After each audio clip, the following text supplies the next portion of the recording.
What's up, gang? Welcome to this week's episode of Big Meech Book Club. I always wanted to start a book club. Ever since I was a kid, I saw LeVar Burton on Reading Rainbow. So you can consider me your LeVar Burton stand-in for today. Except the books we're going to talk about are a little bit more advanced than you'll see on Reading Rainbow. So in total Reading Rainbow fashion, raise your hand if you feel that today's society is lacking in empathy. Right? I've noticed it. I know that you've noticed it. With everything that's going on in the world, everything that you see online, it's become like stupid apparent that we have a real problem with relating to other people, understanding other narratives. And this is my little piece. This is a way that I see moving forward that we can maybe kind of help alleviate that problem, learn a little bit of empathy for another narrative. And it's through literature. I love the ability that literature has, or the property that literature has to help influence the way that we see the world, the way that we think, and the way that we see other people. For that reason, I've chosen to share a few books with you that share perspective contrary to that than we usually get in our Western society. Now, if you're not in America and you're watching this, maybe you'll find that this is a little bit typical in your country or in your culture as well, and maybe you'll find some worth or something in some of these novels that I have to share. I hope that you do. Let's get it. The first book is The Unbearable Lightness of Being by Milan Kundera. We're going to start with my favorite. This is my all-time favorite book ever, particularly because of the style that he writes in. There's a lover, two lovers in this book that do in fact love each other. One happens to be a terrible womanizer, multiple sexual partners. This other woman has problems of her own. The relationship isn't perfect, and one would be inclined to say that their relationship isn't even a real relationship. I don't know.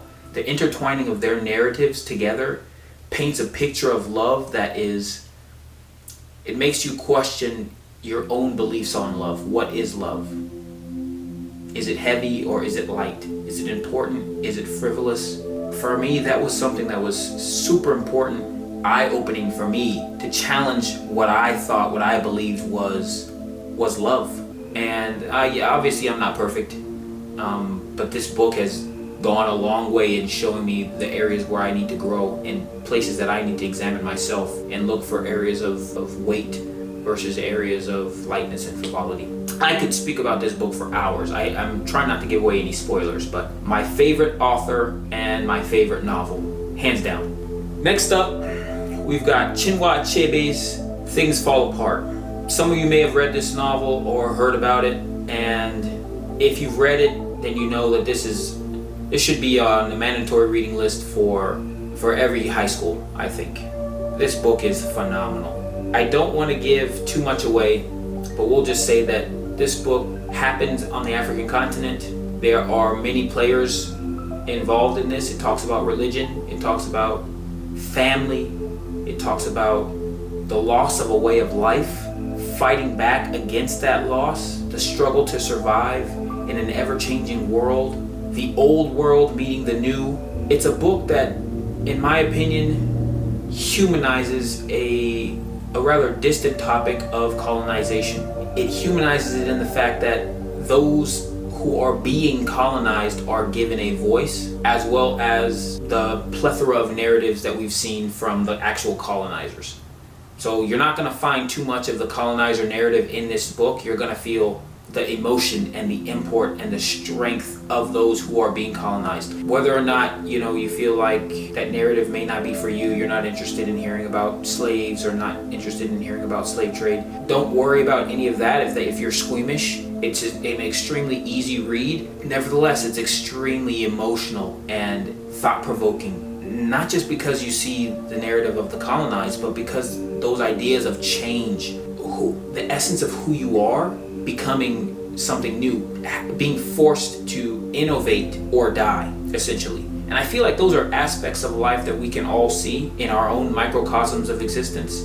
I don't know, there's a whole lot of ideas. I could rip this one apart too. Once again, I cannot recommend this book enough for everybody. No matter where you come from, there's something in here that you can take away, something in here that you will enjoy. I promise you that. Money back guarantee.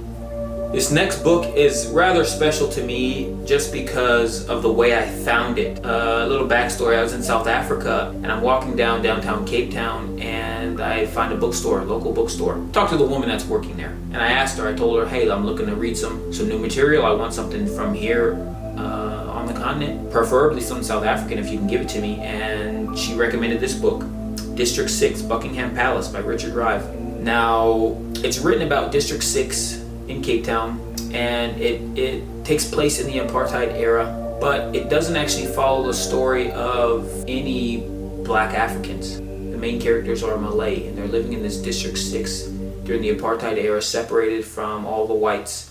This township, it's not a secret, so it's not a spoiler, but it ends up being, we'll call it gentrified or leveled down. All the brown skins are taken out and they move in a bunch of white skins, and it talks again about that change, having to adapt or die to move on.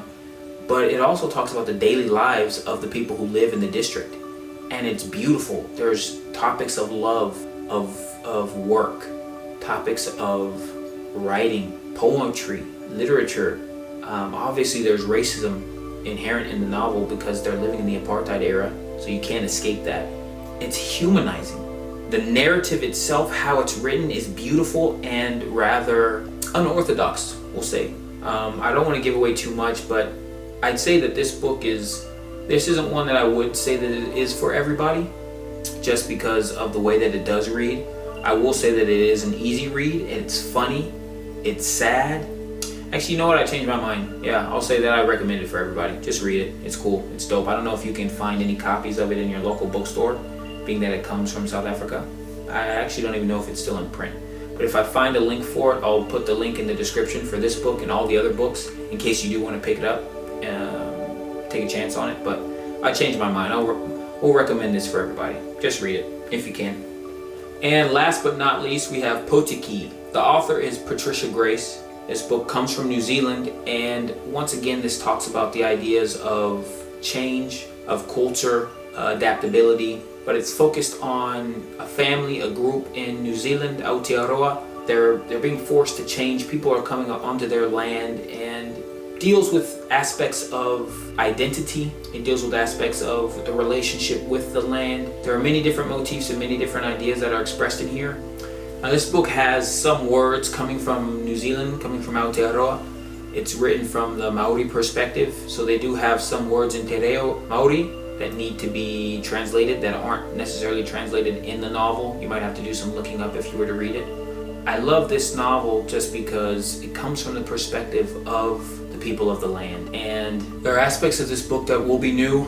They use words like roimata, whare nui, but they all lend to the authenticity of the novel and of the narrative. They bring you as an outsider into the realm of the Maori in the time period, and it's eye-opening, thought-provoking, and emotional at the same time to be a member of the family, so to speak, while they're going through the change and the pain and the joy at the same time that they are going through. So I also recommend this novel. I don't know how available it's going to be across the world, so I'll put a link somewhere if I can find a place for you to buy it. But that was just a few novels. As always, the idea is challenge your narrative, try to find a new viewpoint, something that's different to read, hopefully in the end goal that you might develop empathy, develop compassion for another group that's different than your own. That's my spiel.